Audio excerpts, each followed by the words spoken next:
Jérôme Giacomoni qui va me rejoindre maintenant, président d'Aérophile. Alors personne n'a oublié l'incroyable ballon qui s'élevait le soir au-dessus des jardins des Tuileries pendant la période olympique.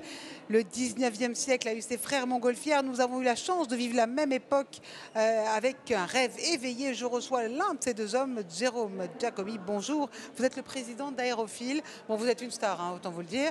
À qui on doit notamment ce fameux ballon Capting, c'est ça? Et vous avez créé Aérophile en 1993, c'est ça? Exactement. Avec ce ballon. Alors, moi j'ai envie de vous dire merci, hein, un peu comme tout le monde. Les Jeux Olympiques, ça a vraiment été, particulièrement brillant. Qu'est-ce qu'il y a dans votre tête aujourd'hui après cette période olympique? Un énorme soulagement parce que ça a été un projet vraiment dingue à tout niveau. Tout le monde a gardé la confidentialité. Le premier vol s'est fait devant 1,5 milliard de personnes, donc il fallait que tout fonctionne. Et donc ça a été un moment, une expérience professionnelle que je ne suis pas sûr de revivre avant longtemps, qui était extraordinaire, mais un grand soulagement parce que tout s'est très bien passé.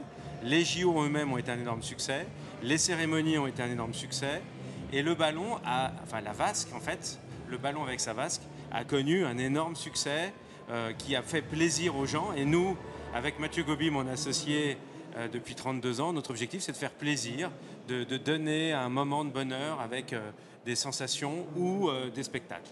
Mais alors, parce que vous aussi, vous avez quelque part révolutionné. Alors, je parlais tout à l'heure des frères montgolfières, il faudrait peut-être plutôt parler d'Henri Giffard, c'est ça? Parce que vous avez révolutionné le ballon statique.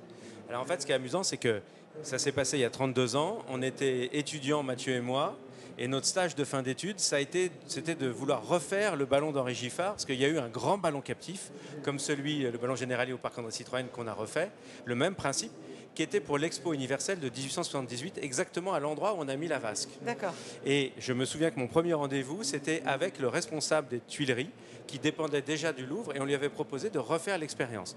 On a juste attendu 32 ans pour pouvoir mettre un ballon aux Tuileries, mais on l'a fait. Et entre-temps, on en a vendu 120 dans 45 pays. Majoritairement, on fait voler des humains.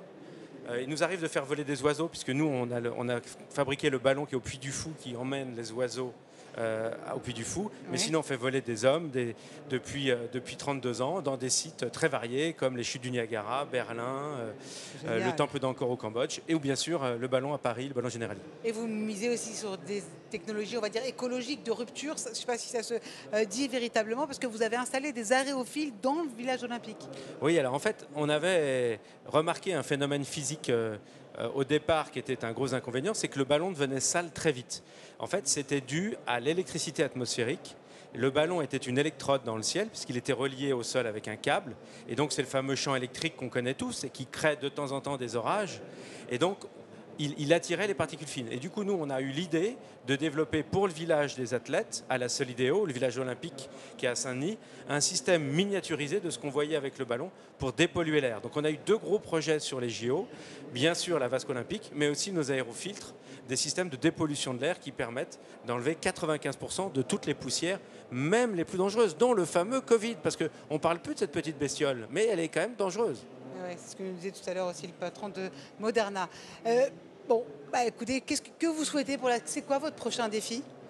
Alors, notre prochain défi, c'est industrialiser notre système de dépollution de l'air parce qu'il a de nombreux avantages par rapport aux technos existantes. Il divise par 2, voire par 4 la consommation électrique. Il dépollue toutes les poussières, comme je le disais, dont les plus dangereuses. Et il empêche, parce qu'on parle beaucoup des problèmes d'accumulation du dioxyde de carbone, enfin du CO2 dans l'air, mais il y a aussi un autre problème, c'est on utilise beaucoup de matière et il faut être économe en matière parce que ça fait beaucoup de déchets, puisque ça fait beaucoup de ressources qui sont enlevées et notre système là aussi est très vertueux. Donc voilà, on est en train de travailler sur ce sujet à fond. C'est super. Merci beaucoup, merci. Jérôme Giacomoni. Merci beaucoup, président d'Aérophile. Merci bien. Merci.